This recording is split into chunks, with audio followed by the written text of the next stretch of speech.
Okay, in the earlier class we discussed about laws of friction, origin of friction, then static friction and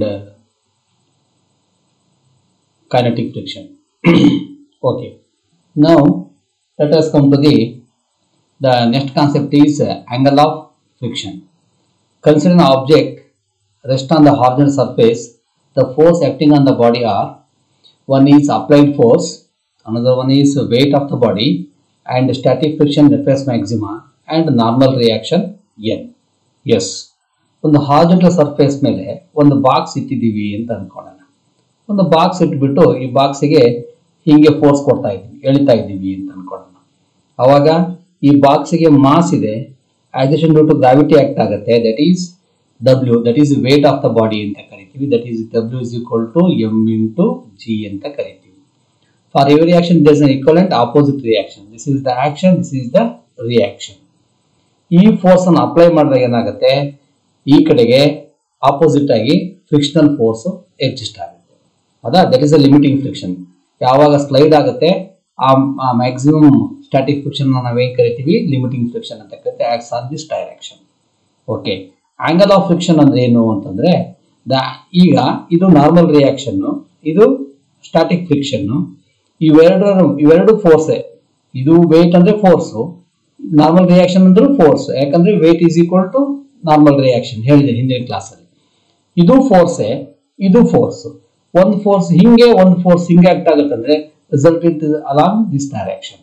resultant ಏನಾಗುತ್ತೆ, ಈ direction ಅಲ್ಲಿ ಹೋಗುತ್ತೆ. It's resultant reaction, ಇದಕ್ಕೆ resultant reaction ಅಂತ ಕರೀತೀವಿ.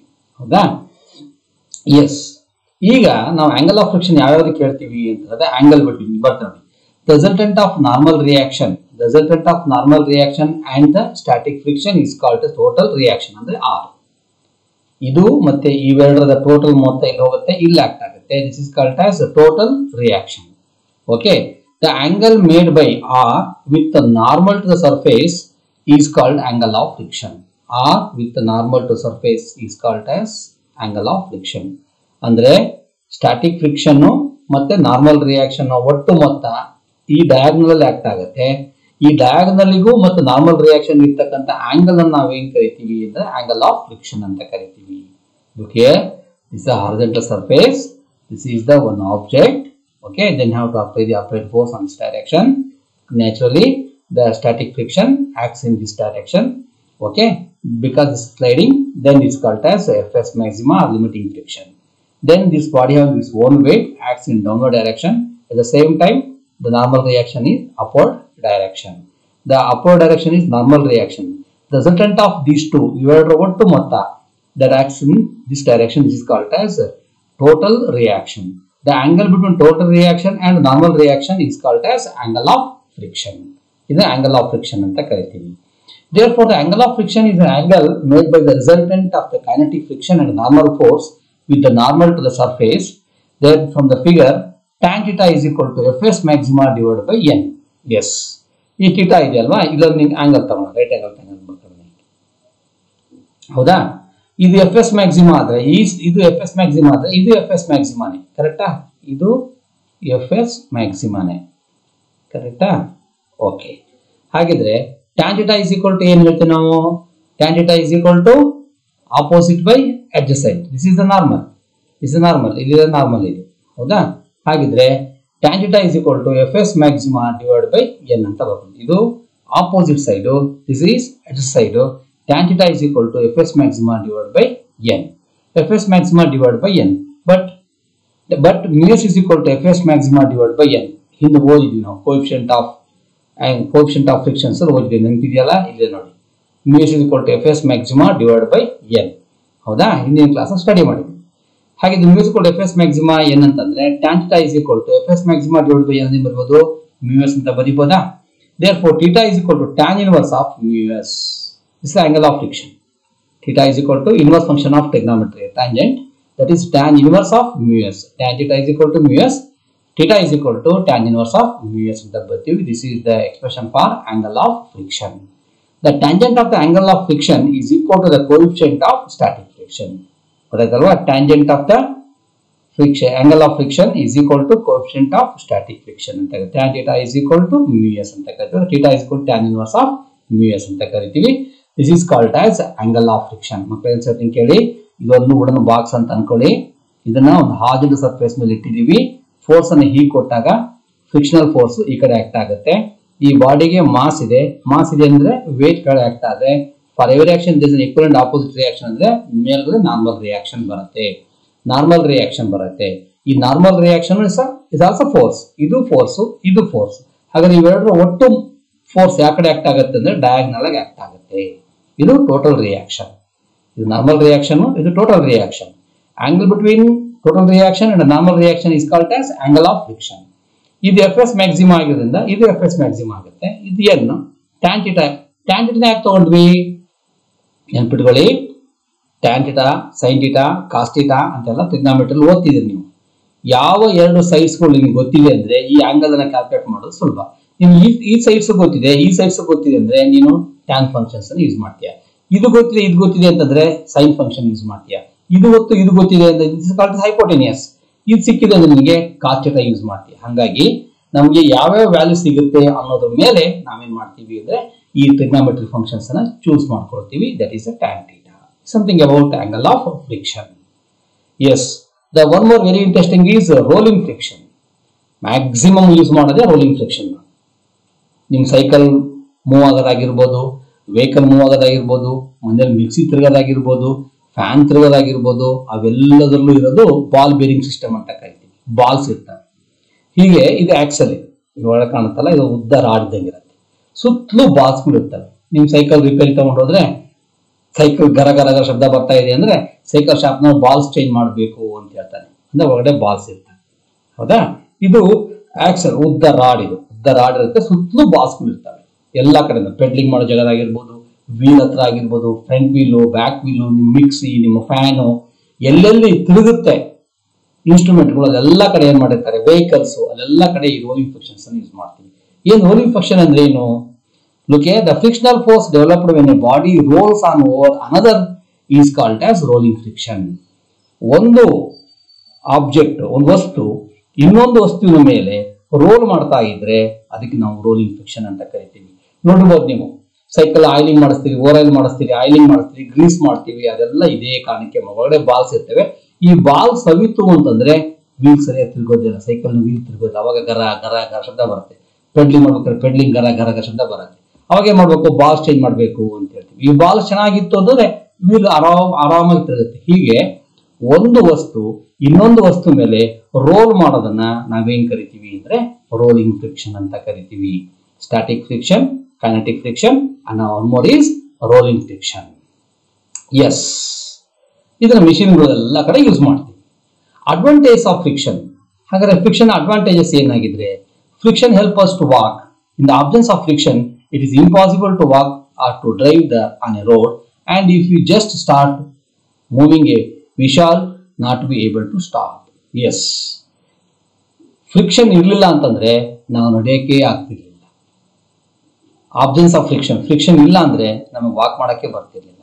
ಹಾಗಾಗಿ road ಮೇಲೆ ಸೈಕಲ್ ಓಡಿಸೋದಾಗಿರ್ಬೋದು, ಆಯ್ತಾ ನೋಡಿ, ವಾಕ್ ಮಾಡ್ಬೇಕಾದ್ರೆ ನೆಲದ ಮೇಲೆ ಸ್ಮೂತ್ ಆಗಿತ್ತು ಅಂದ್ರೆ ಅಥವಾ ಏನಾದ್ರು ಆಯಿಲ್ ಬಿದ್ದಿತ್ತು ಅಂದ್ರೆ ನಿಧಾನಕ್ಕೆ ಹಿಡಿತೇವಲ್ವಾ? ಯಾಕೆ? ಅಲ್ಲಿ ಫ್ರಿಕ್ಷನ್ ಕಡಿಮೆ ಇರುತ್ತೆ. ಹಾಗಾಗಿ ಏನ್ ಮಾಡ್ತೀವಿ, ನಾವು ನಿಧಾನಕ್ಕೆ ಹಿಡಿತೀವಿ. ಸರ್ಫೇಸ್ ರಫ್ ಆಗಿತ್ತು ಅದಕ್ಕೆ ಬಾತ್ರೂಮ್ ಅಲ್ಲಿ ಏನ್ ಮಾಡ್ತೀವಿ, ರಫ್ ವಾಲ್ ಇದನ್ನ ಹಾಕಿರ್ತೀವಿ, ಏನೋ ಫ್ಲೋರಿಂಗ್ ಮಾಡಿರ್ತೀವಿ. ಹೌದಾ? ಸ್ವಲ್ಪ ರಫ್ ಇರುತ್ತೆ. ಹಾಗೆ ಯಾಕೆ ಅಂತಂದ್ರೆ ವಾಕ್ ಮಾಡಕ್ ಸುಲಭ ಆಗ್ಲಿ. ಫ್ರಿಕ್ಷನ್ ಜಾಸ್ತಿ ಇದ್ರೆ ವಾಕ್ ಮಾಡಕ್ ಸುಲಭ ಆಗುತ್ತೆ. Friction stop the vehicle by use of brakes. Cycle brake ಹಾಕ್ತೇವಲ್ವಾ, ಬೈಕ್ ಬ್ರೇಕ್ ಹಾಕ್ತೇವಲ್ಲ, ಅಕಸ್ಮಾತ್ ರೋಡ್ ತುಂಬಾ ಸ್ಮೂತ್ ಆಗಿತ್ತು ಅಂದ್ರೆ ಅಥವಾ ಮಳೆ ಬಂದಿತ್ತು, ಮಳೆ ಬರ್ತಾ ಇತ್ತು ಅಂದ್ರೆ ಏನಾಗುತ್ತೆ, ಬ್ರೇಕ್ ಹೊಡೆದು ಬ್ರೇಕ್ ಅಪ್ಲೈ ಆಗುತ್ತೆ. ಆವಾಗ ವೆಹಿಕಲ್ ಆಕ್ಸಿಡೆಂಟ್ ಆಗ್ಬಿಡುತ್ತೆ. ವೆಹಿಕಲ್ ನಿಲ್ಬೇಕು ಅಂದ್ರೆ ರೋಡ್ ಅಲ್ಲಿ ಸ್ವಲ್ಪ ರಫ್ ಸರ್ಫೇಸ್ ಇರಬೇಕು, ಅಲ್ಲಿ ಫ್ರಿಕ್ಷನ್ ಇರಬೇಕಾಗತ್ತೆ. ಆ ಫ್ರಿಕ್ಷನ್ ಏನ್ ಮಾಡುತ್ತೆ, ಬ್ರೇಕ್ ಹಾಕಿದಾಗ ಸ್ಟಾಪ್ ಮಾಡುತ್ತೆ. Working of stand paper, grinding stones depends upon the friction. Yes, ಮನೆಯಲ್ಲಿ ಏನಾದ್ರು ಹಳೆ ವಸ್ತು ರಸ್ಟ್ ಇತ್ತು ಅಂತಂದ್ರೆ ಸ್ಯಾಂಡ್ ಪೇಪರ್ ಹಾಕಿ ಉಳಿಸ್ತೀವಿ, ಮರಳಿನ paper hockey ಉಳಿಸ್ತೀವಿ.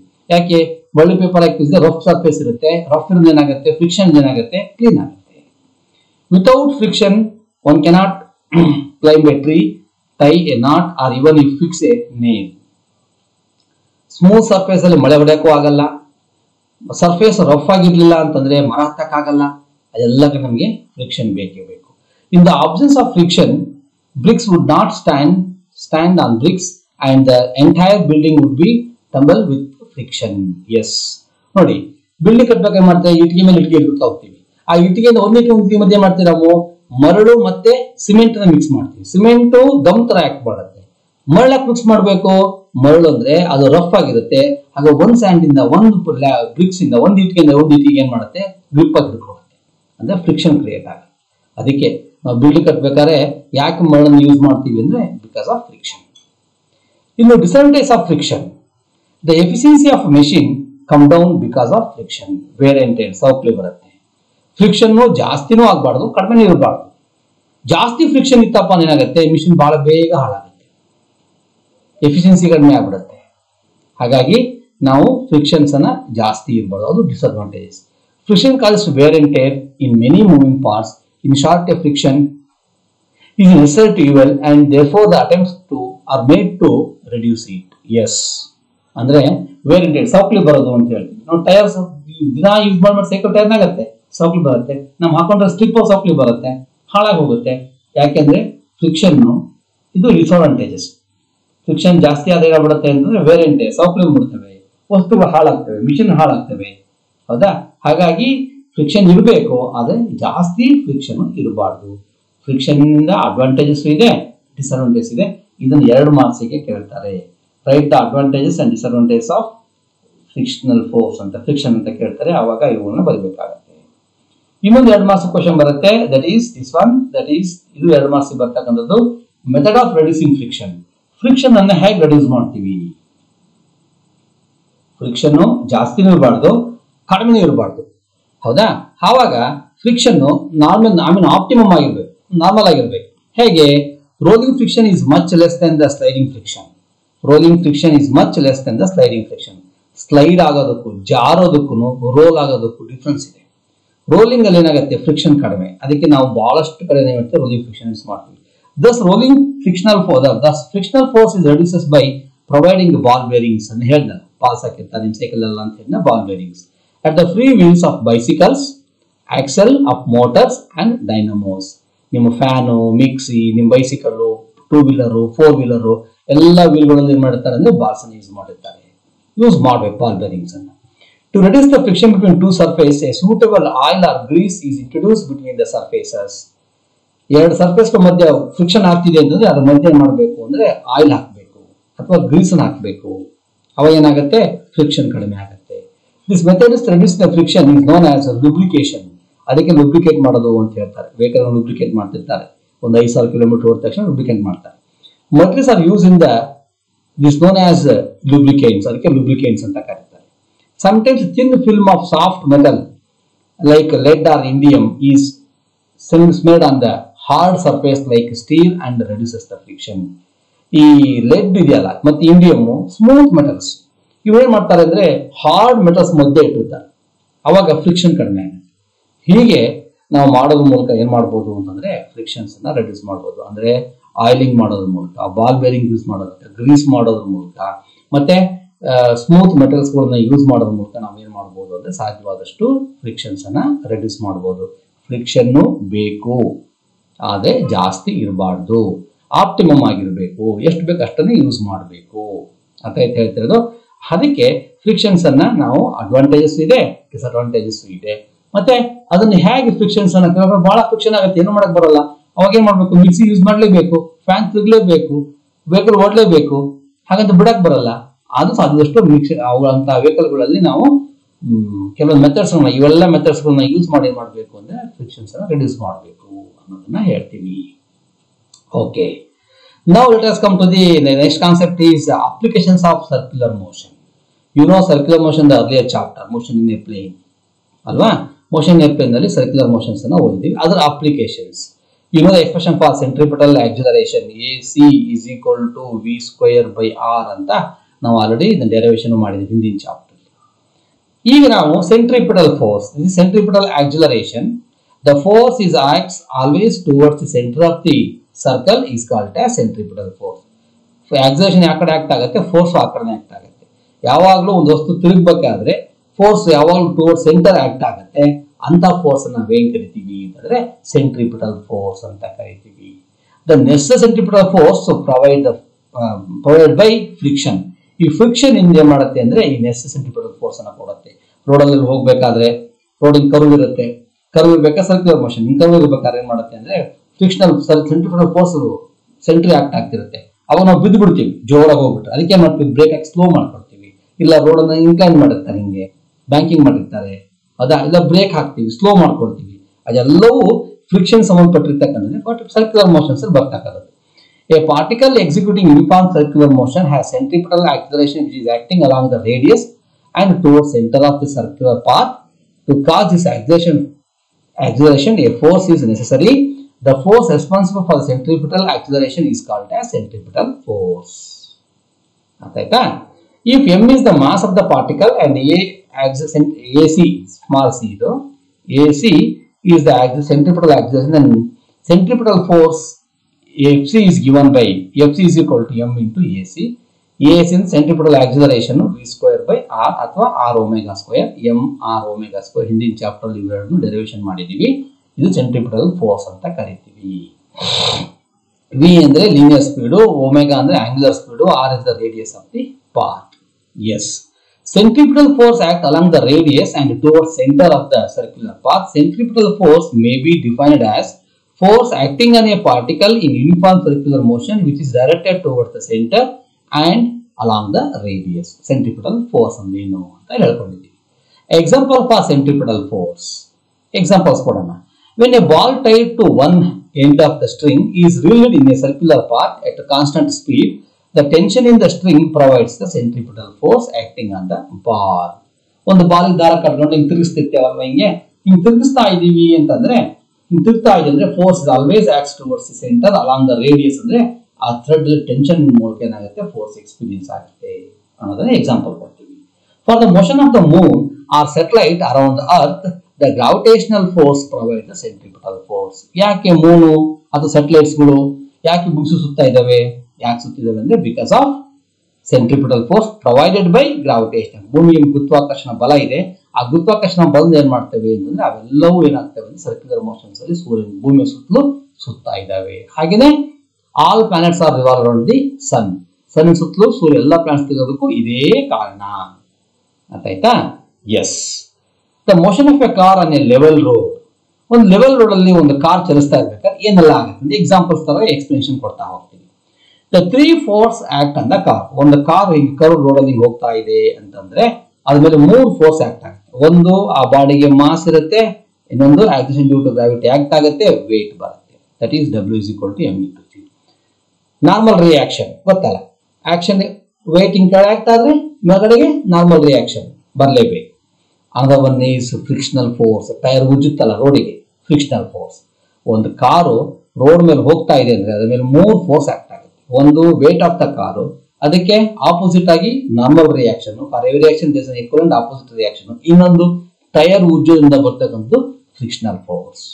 Okay, as there is no acceleration in the vertical direction, n minus mg is equal to 0 or n is equal to mg. ಹೇಳಿದ್ದೆ ನಾನು, no acceleration, ಆಕ್ಸಿಲೇಟ್ ಆಗಿಲ್ಲ ಅಂತಂದ್ರೆ n ಅಂದ್ರೆ ಏನು, ನಾರ್ಮಲ್ ರಿಯಾಕ್ಷನ್, mg ಅಂದ್ರೆ ಏನು, wait, wait ಅಂದ್ರೆ ಏನು, m into g. Normal reaction weight ಯಾವಾಗ ಏನಾಗಿರ್ತವೆ, ಈಕ್ವಲ್ ಆಗಿರ್ತವೆ. ಅಂದ್ರೆ n minus mg is equal to 0. No acceleration in the vertical direction. Vertical directions ಅಲ್ಲಿ ಆಕ್ಸಿಲೇಟ್, ಇವ್ ಕಾರ್ ಈಗ ರೋಡಲ್ಲಿ ಹೋಗ್ಬೇಕಾದ್ರೆ ಇದಕ್ಕಿಂತ ಮೇಲಕ್ಕೆ ಹೋಗ್ಬಿಡಲ್ಲ, ಮುಂದಕ್ಕೆ ಹೋಗ್ತಿರ್ತಾವೆ, ಮೇಲಕ್ಕೆ ಹೋಗಲ್ಲ. ಅಂದ್ರೆ ವರ್ಟಿಕಲ್ ಆಕ್ಸಿಲೇಷನ್ಸ್ ಇಲ್ಲ ಅಂತಂದ್ರೆ ವೇಟ್ ಆಫ್ ದ ವೆಹಿಕಲ್ ಮತ್ತೆ normal reaction, wait of the vehicle ಕಡೆ ಆಗ್ತದೆ, ನಾರ್ಮಲ್ ರಿಯಾಕ್ಷನ್ ಎರಡು ಈಕ್ವಲ್ ಆಗಿರುತ್ತೆ ಅನ್ನೋದನ್ನ ಇಲ್ಲಿ ಎಕ್ಸ್ಪ್ರೆಸ್ ಮಾಡ್ತೀವಿ. Yes, the centripetal force required for circular motion is along the surface of the road and is provided by the component of the contact force between the road and the car tires along the surface. This by definition of the definition is the frictional force. Car ಮುಂದಕ್ಕೆ ಹೋಗ್ತಿದೆ ಅಂದ್ರೆ tyre ಉಜ್ಜುತ್ತಲ್ವಾ, ಅವಾಗ ಏನಾಗುತ್ತೆ, ಮುಂದೆ upward force act ಆದ್ರೆ ಹಿಂದ್ಗಡೆಗೆ frictional force act ಆಗುತ್ತೆ. Note that it is the static friction opposes the impending motion of the car moving away from the circle. Yes, car ಮುಂದಕ್ಕೆ ಹೋಗ್ಬೇಕು ಅಂತಂದ್ರೆ ಅದನ್ನ ಅವಾಯ್ಡ್ ಮಾಡೋದು ಯಾವುದು? ಹಿಂದೆ ಜಗ್ತಿರ್ತಕ್ಕಂಥ ಫ್ರಿಕ್ಷನಲ್ ಫೋರ್ಸ್, ಹಿಂದಕ್ಕೆ ಆಕ್ಟ್ ಆಗ್ತಕ್ಕಂಥ ಫ್ರಿಕ್ಷನಲ್ ಫೋರ್ಸ್. ಹಾಗಿದ್ರೆ f s maxima is equal to mu s into n. Already ಗೊತ್ತಿದೆ ಯಾವುದು? ಕೋಎಫಿಷಿಯಂಟ್ ಆಫ್ ಸ್ಟ್ಯಾಟಿಕ್ ಫ್ರಿಕ್ಷನ್ ಹೇಳಿದೀವಿ. Mu s is equal to F s maxima divide by n ಅಂತ ಹೇಳಿದೀವಿ. F s maxima is equal to mu s into n ಅಂತ ಬರೀಬಹುದು. ಹೌದಾ? Mu s n. Mu s n is equal to mv square divided by r. I mean the frictional force to provide the necessary centripetal force. mv square divided by r ಅಂದ್ರೇನು? Centripetal force. ಒಂದು car road ಅಲ್ಲಿ ಹೋಗ್ತಿರ್ಬೇಕಾದ್ರೆ ಈ curve road ಬಂದ್ರೆ centripetal force ಈಗ sentry act ಆಗ್ತಿದ್ರೆ ಅದನ್ನ provide ಮಾಡೋದು ಯಾವುದು ಅಂದ್ರೆ ಫ್ರಿಕ್ಷನಲ್ ಫೋರ್ಸ್. ಉಜ್ವಲ್. ಅದಕ್ಕೆ ರೋಡ್ ಅಲ್ಲಿ ಹೋಗ್ಬೇಕಾದ್ರೆ ಏನ್ ಮಾಡ್ತೀವಿ ನಾವು? ಕರ್ವ್ ಬಂದ ತಕ್ಷಣ ಸ್ಲೋ ಮಾಡ್ಬಿಡ್ತೀವಿ, ಅಂದ್ರೆ ವಿ ಕಡಿಮೆ ಮಾಡ್ತೀವಿ. ವಿ ಕಡಿಮೆ ಮಾಡಿದಾಗ ಏನಾಗುತ್ತೆ? ಸೆಂಟ್ರಿಪಿಟಲ್ ಫೋರ್ಸ್ ಕಡಿಮೆ ಆಗುತ್ತೆ. ಸೆಂಟ್ರಿಪಿಟಲ್ ಫೋರ್ಸ್ ಕಡಿಮೆ ಆದ್ರೆ ಫ್ರಿಕ್ಷನಲ್ ಫೋರ್ಸ್ ಕಡಿಮೆ ಆಗುತ್ತೆ. ಯಾಕೆ? ಎರಡು ಡೈರೆಕ್ಟ್ಲಿ ಪ್ರಪೋರ್ಷನಲ್ ಇದೆ. ವಿ ಕಡಿಮೆ ಆಯ್ತು ಅಂತಂದ್ರೆ ಅವಾಗ ಸೆಂಟ್ರಿಪಿಟಲ್ ಫೋರ್ಸ್ ಕಡಿಮೆ ಆಗುತ್ತೆ, ಅವಾಗ ಫ್ರಿಕ್ಷನಲ್ ಫೋರ್ಸ್ ಕಡಿಮೆ ಆಗುತ್ತೆ. ಅಕಸ್ಮಾತ್ ವೆಲಾಸಿಟಿ ಜಾಸ್ತಿ ಆಯ್ತು ಅಂದ್ರೆ ಇದು ಪ್ರೊವೈಡ್ ಮಾಡಕ್ ಆಗ್ಲಿಲ್ಲ ಅಂದ್ರೆ ರೋಡ್ ಬಿಟ್ಟು ವೆಹಿಕಲ್ ಏನಾಗುತ್ತೆ? ಹಿಂಗ್ ಹೋಗುತ್ತೆ. ಅವಾಗ ಸ್ಕಿಡ್ ಆಗಿ ರೋಡ್ ಹೊರಗಡೆ ಹೋಗ್ಬಿಟ್ಟು ಆಕ್ಸಿಡೆಂಟ್ ಆಗುತ್ತೆ. Therefore, Fs maxima is equal to mu s into n is equal to mv square divided by r. mv square divided by r means centripetal force. n is equal to n m into g. ಕಾಣ್ತಿದಲ್ಲ ಮೇಲಿದೆಯಲ್ವಾ ಇಲ್ಲಿ? ಹಾಗಿದ್ರೆ mu s m into g is equal to mv square divided by r. ಈ m cancel ಆಯ್ತು. ಹಾಗಾದ್ರೆ v square is equal to mu s into r ಅಂತ ಬರೀಬೋದಾ? ಇದು g ಇದೆಯಾ? g ಬರೀ. Therefore, v is equal to root of mu s r into g ಅಂತ ಬರೀಬೋದಾ? Yes. V square is equal to mu s into rg, which is independent of the mass of the car. ಬಹಳ important. This shows that the given value of mu s and r, there is a maximum speed of circular motion of the car is possible. Namely, v maxima is equal to mu s into rg. ಅಂದ್ರೆ ಒಂದು car curve road ಅಲ್ಲಿ, car ಆಗಿರ್ಬೋದು, bus ಆಗಿರ್ಬೋದು, lorry ಆಗಿರ್ಬೋದು, train ಆಗಿರ್ಬೋದು, ಯಾವ್ದು ಬೇಕಾಗಿರ್ಬೋದು, ಅವುಗಳ mass ಮೇಲೆ ಡಿಪೆಂಡ್ ಆಗಿಲ್ಲ.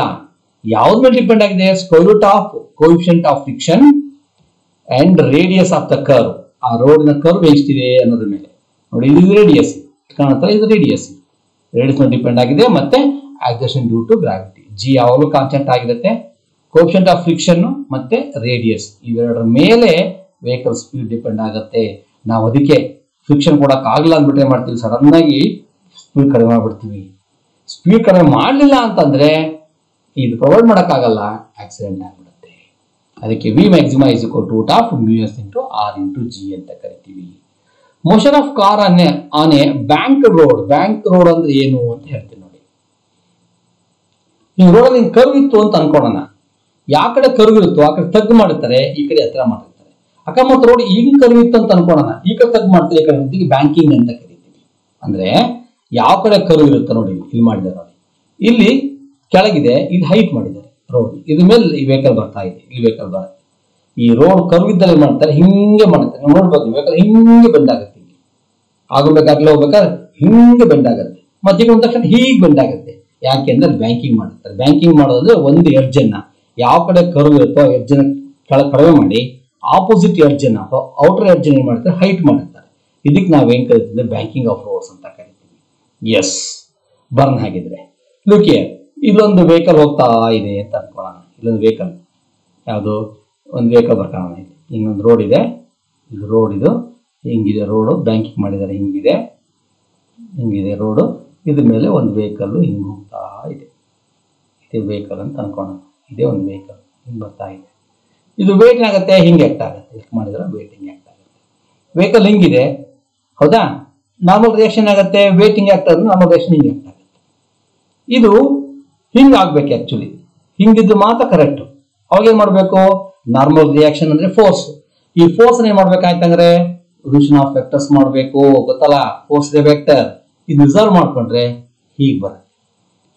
ಯಾವ ಕಡೆ ಆಂಗಲ್ ತಗೊಳ್ತೀವಿ ಅದು ಕಾಸ್ ಥೀಟಾ ಇರ್ಬೇಕು, ಎನ್ ಕಾಸ್ ಥೀಟಾ. ಅದ್ರ ಆಪೋಸಿಟ್ ಏನಾಗಿರುತ್ತೆ, ಎನ್ ಸೈನ್ ಥೀಟಾ ಆಗಿರುತ್ತೆ. ಈ ಎನ್ ಸೈನ್ ಥೀಟಾ ಏನ್ ಮಾಡುತ್ತೆ, it acts towards centre of the curve road. Centre of the curve ಕೂಡ ಆಕ್ಟ್ ಆಗುತ್ತೆ. ವೇಟ್ ಗೆ ಎನ್ ಕಾಸ್ ಥೀಟಾ ಆಕ್ಟ್ ಆಗುತ್ತೆ. ಇವೆರಡು ಈಕ್ವಲ್ ಅಂಡ್ ಆಪೋಸಿಟ್. ನೋಡಿ ಇಲ್ಲಿ n sin theta is equal to mv square divided by r. This is centripetal force acts towards center.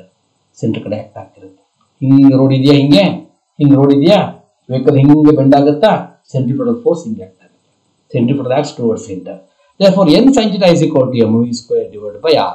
This n sin theta equal to centripetal force. Weight equal to n cos theta. ನೋಡಿ n cos theta is equal to weight of the vehicle m into g. Equate ಮಾಡಿದ್ರೆ ಎರಡು equation divide ಮಾಡಿದ್ರೆ n sin theta divided by n cos theta is equal to mv square r divided by mg. ಈ m cancel ಆಯ್ತು, ಈ n cancel. sin by cos is equal to ಏನು tan theta. v square r by g, v square r by g. theta is equal to tan inverse of v square by. ಅಂದ್ರೆ ಎಷ್ಟು angle ಅನ್ನ ನಾನು friction ಇಲ್ಲಿ angle ಅನ್ನ ಎಷ್ಟು angle ಅನ್ನ ನಾನು ಬ್ಯಾಂಕಿಂಗ್ ಮಾಡಬೇಕು, ರೋಡ್ ಎಷ್ಟು ಬೆಂಡ್ ಮಾಡಬೇಕು ಅನ್ನೋದು ಈ ಫಾರ್ಮುಲಾ ಯೂಸ್ ಮಾಡ್ತಾರೆ. tan theta is equal to v square by rg. For equation v square is equal to rg, ಇಲ್ಲಿ v square is equal to ಇದಕ್ಕೆ ತಗೊಂಬನ್ನಿ, ಏನಾಗುತ್ತೆ ಅವಾಗ v square is equal to r into g into tan theta ಆಗುತ್ತೆ. v is equal to ಏನಾಗುತ್ತೆ root of r into g into tan theta. ಇಲ್ಲೂ ಅಷ್ಟೇನೆ, ಅಲ್ಲೇನಾದ್ರೂ ಹಿಂಗೆ bend ಮಾಡೋ ಟೈಮಲ್ಲಿ ಜೋರಾಗಿ ಹೋಗ್ಬಿಟ್ವಿ ಅಂದ್ರೆ ವೆಹಿಕಲ್ ಘಾಟಿದಕ್ಕೆ ಆಗಿಬಿಡುತ್ತೆ. ಅದಾ v square is equal to rg tan theta.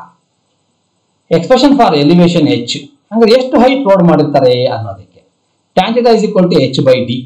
ನೋಡಿ ಇಲ್ಲಿದೆಲ್ಲ ಇದು ಹೈಟ್, ಹೌದಾ, ಇದು ರೋಡ್ನ ಬಿಡ್ತು. ಇಲ್ಲಿ ಎಷ್ಟು ರೋಡ್ ಬಿಡ್ತಿರುತ್ತೋ ಇಲ್ಲೂ ಅಷ್ಟೇ ಇರುತ್ತೆ. ರೋಡ್ ಎತ್ತರ ಮಾಡಿರ್ತೇವೆ ಅಷ್ಟೇ, ಇಲ್ಲಿ ರೋಡನ್ನ ಎತ್ತರ ಮಾಡಿರ್ತೀವಿ. ರೋಡ್ ಆಕ್ಚುಲಿ ಹಿಂಗಿರ್ಬೇಕು, ಫ್ಲಾಟ್ ರೋಡ್. ಇಲ್ಲಿ ರೋಡ್ ಎಷ್ಟು ಇದೆಯೋ ಅಷ್ಟೇ ಎತ್ತರ ನಾವು ಹೈಟ್ ಮಾಡಿರ್ತೇವೆ ಅಷ್ಟೇ. ಅಂದ್ರೆ ಇದು ಡಿ ಅಂದ್ರೆ ಇದು ಡಿ ಆಗುತ್ತೆ. ಕರೆಕ್ಟಾ? tan theta is equal to an opposite by adjacent, that is h by d. h by d is equal to ಬಂತು. h by d is equal to tan theta is equal to ಏನಿದೆ ನಮಗೆ ಇಲ್ಲಿ v square by rg. Substitute ಮಾಡಿ v square by rg. h is equal to v square d divided by rg. ಅಂದ್ರೆ ಎಷ್ಟು angle ಅಲ್ಲಿ road ಅನ್ನ banking ಮಾಡಬೇಕು, bend ಮಾಡಬೇಕು, ಟಗ್ ಮಾಡಬೇಕು, ಈ ಕಡೆ ಎಷ್ಟು ಹೈಟ್ ಮಾಡಬೇಕು ಅನ್ನೋದನ್ನ ಈ ಫಾರ್ಮುಲಾ ಹಾಕೊಂಡು ಇಂಜಿನಿಯರ್ಸ್ಗಳು ಏನ್ ಮಾಡ್ತಾರೆ ಅಂತಂದ್ರೆ ಇಂಜಿನಿಯರ್ಸ್ಗಳು ಲೆಕ್ಕ ಮಾಡ್ತಾರೆ. ನೋಡಿರ್ಬೋದು ನೀವು, ಈಗೆಲ್ಲ ರೋಡ್ ರಿಪೇರಿ ಮಾಡ್ಬೇಕಾದ್ರೆ ಒಂದು 3 ಲೆಕ್ಕಿನ ಕಾಲಿಟ್ಬಿಟ್ಟು ಒಂದು ಕ್ಯಾಮ್ರಾ ಇಟ್ಕೊಂಡು ಹಿಂಗೆ ನೋಡ್ತಾ ಇರ್ತಾರಲ್ಲ, ಅಲ್ಲೆಲ್ಲ ಇದೇ ಫಾರ್ಮುಲಾಸ್ನ ಯೂಸ್ ಮಾಡ್ತಿರ್ತಾರೆ. ಹೀಗೆ ಲೆಕ್ಕಾಚಾರ ಹಾಕಿ ನಾವೇನ್ ಮಾಡ್ತೀವಿ ಅಂದ್ರೆ ಸೆಂಟ್ರಿಪಿಟಲ್ ಫೋರ್ಸ್ ಕೊಡ್ಲೇಬೇಕು ಸರ್ಕ್ಯುಲರ್ ಮೋಷನ್ ಅಲ್ಲಿ. ಆ ಸೆಂಟ್ರಿಪಿಟಲ್ ಫೋರ್ಸ್ ಅನ್ನ ಫ್ರಿಕ್ಷನ್ ಪ್ರೊವೈಡ್ ಮಾಡುತ್ತೆ. ಹಾಗಾಗಿ ಫ್ರಿಕ್ಷನ್ ತಕ್ಕ ಹಾಗೆ ಸೆಂಟ್ರಿಪಿಟಲ್ ಫೋರ್ಸ್ ತಕ್ಕ ಹಾಗೆ ಫ್ರಿಕ್ಷನ್ ಕೊಡ್ಬೇಕಾಗತ್ತೆ. ಅದಕ್ಕೆ ನಾವು ಏನ್ ಮಾಡ್ತೀವಿ ಅಂದ್ರೆ ಎಸ್ಟಿಮೇಟ್ ಮಾಡ್ಬಿಟ್ಟು ವೆಹಿಕಲ್ ಅನ್ನ ರೋಡ್ ಅಲ್ಲಿ ಓಡಿಸ್ತೀವಿ. ಕರ್ವ್ ರೋಡ್ ಬಂದಾಗ ಸ್ಲೋ ಮಾಡ್ಕೊಳ್ತೀವಿ, ಫ್ಲಾಟ್ ರೋಡ್ ಬಂದಾಗ ಸ್ಟ್ರೇಟ್ ರೋಡ್ ಬಂದಾಗ ಫಾಸ್ಟ್ ಆಗಿ ಹೋಗ್ತೀವಿ. ಇದೆಲ್ಲ ಮಾಡೋದು ಇವೆಲ್ಲ ಫಾರ್ಮುಲಾಸ್ಗಳನ್ನ ಯೂಸ್ ಮಾಡೋದ್ರ ಮೂಲಕ. ಎಸ್, ಇಲ್ಲಿಗೆ ಈ ಚಾಪ್ಟರ್ ಮುಗಿತೆ. ಲಾಸ್ ಆಫ್ ಮೋಷನ್ ಇಲ್ಲಿಗೆ ಎಂಡ್ ಆಗುತ್ತೆ. ಇದ್ರ ಮೇಲೆ ಕ್ವಶನ್ಸ್ ಆನ್ಸರ್ಸ್ ಕೊಟ್ಟಿರ್ತೀನಿ, ನೋಟ್ಸ್ ಅನ್ನು ಕಳಿಸ್ತೀನಿ. ಇದನ್ನ ಬರೋದು ಕಂಪ್ಲೀಟ್ ಮಾಡಿ ಇನ್ನು 3-4 ದಿವಸದಲ್ಲಿ ಹೋಮ್ವರ್ಕ್ ಗ್ರೂಪಿಗೆ ಹಾಕಬೇಕು ಲಾಸ್ ಆಫ್ ಮೋಷನ್. ಇದಾದ್ಮೇಲೆ ನೀವು ಹಾಕಿದ ಮೇಲೆ ಅಂದ್ರೆ ಇವತ್ತು ಯಾವ ವಾರ, ಗುರುವಾರ, ಭಾನುವಾರ ದಿವಸ ಇದೆಲ್ಲ ನೋಟ್ಸ್ನ ಅಪ್ಡೇಟ್ ಮಾಡಬೇಕು. ಮಾಡಾದ್ಮೇಲೆ ನೆಕ್ಸ್ಟ್ ಟೆಸ್ಟ್ನ ಅನೌನ್ಸ್ ಮಾಡ್ತೀನಿ. ಓಕೆನಾ? ಎಸ್.